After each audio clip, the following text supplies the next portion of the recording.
Black Panther: Wakanda Forever earned another win. As per Box Office Mojo, the movie has currently earned $733 million globally. This includes $339 million overseas and another $393 million domestically. While it's just inches away from crossing $400 million stateside, the film has managed to create a new record for 2022. But as much as this movie is praised for what it got right, a lot of critics and comic book nerds have something else to say. Today's video is just about the latter. Many were complaining about how dark the movie was, and if the theater projector tech is older, some parts of the movie are almost unwatchable because of how dark some of the scenes are. It was ridiculously poorly lit. Some even complained how bad the CGI was, especially the underwater scenes. Okay, let me break it down for everything wrong about Black Panther: Wakanda Forever. I was a little confused at the start because he dies from a mysterious illness, but they never explain anything about it other than that it killed him. It's not even hinted at as to what it was, what it could have been, or anything else. Then there was the Wakanda vs. Talokan saga. Talokan was guarding their vibranium deposits in the ocean when they discovered that the US was secretly looking for and extracting vibranium for weapons potential. Talokan's solution then involves threatening an equally technologically advanced nation to act as bounty hunters for them. Then there was the fact that the scientist happened to be Ironheart. Now, I understand that Disney needs to introduce her for her Disney Plus series, but come on, I can recognize a shoehorn when I see one. By the way, the fact that she built a vibranium detector is then irrelevant for the next 30 minutes of the movie as they're pursued by the FBI and the local police. And they admit that they're trying to arrest the princess of a sovereign nation that also just expressed on the world stage their refusal to back down when their sovereignty is threatened. Okay, so we need a reason for a cool car chase scene and some product placement, so there you have it.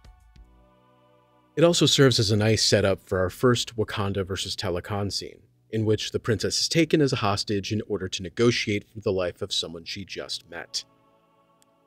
But as I understand it, Shuri needs to return her alive, which gives us an excuse to visit the beautiful and futuristic Mayan city of Talokan.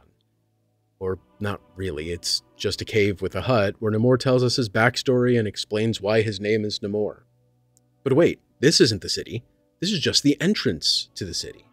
Yay, we get to see Shuri go into Talokan. Wait, this is Talokan. They're just picking things from a kelp forest and playing hip ball.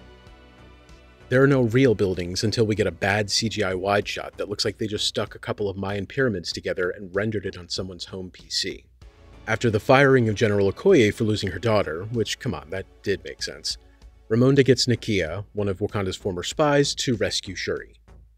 Now, you'd think Namor would formally contact the Queen of the Nation which he wants to form an alliance with, and tell her, hey, I have your daughter, here are the reasons why, but no. He relays it in the most menacing way possible, all while Nikia is infiltrating the Talokan guest suite with lethal weapons for the rescue mission. I can't imagine this is going to have fatal consequences for anyone. Oh, surprise, Wakanda's under attack and Ramona's killed for her treachery. Now comes the eye-rolling part. Your country was just attacked by a superior force, and your leader was killed because, instead of acting diplomatically, she acted harshly. And that resulted in deaths on both sides. But hey, couldn't this advanced nation with a council of elders come up with a good strategy for dealing with this? No, the princess just appears in the Black Panther suit and supercharged by bioengineering a new heart-shaped herb. Now she says Wakanda must mount on a big boat to attack an ocean-based nation in order to take revenge. Okay. We need a reason to have a Black Panther versus Namor fight, so this is enough of a reason. Screw the fact that a large number of people are going to have to die to settle a personal feud between two gods. We want a superhero fight.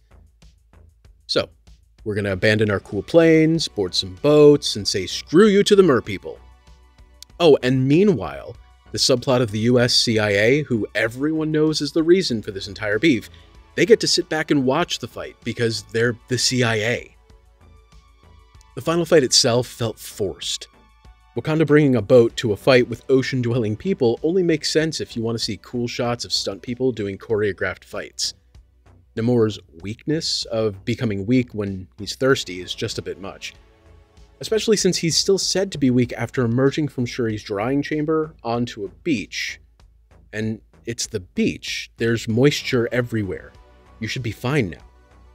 But Shuri needs an advantage in order to kill the person who murdered her mother. Oh, wait, no. She doesn't kill him because she sees a vision of her mother and his mother. And his mother's also named Martha. Oh, sorry, wrong movie. But the story remains the same.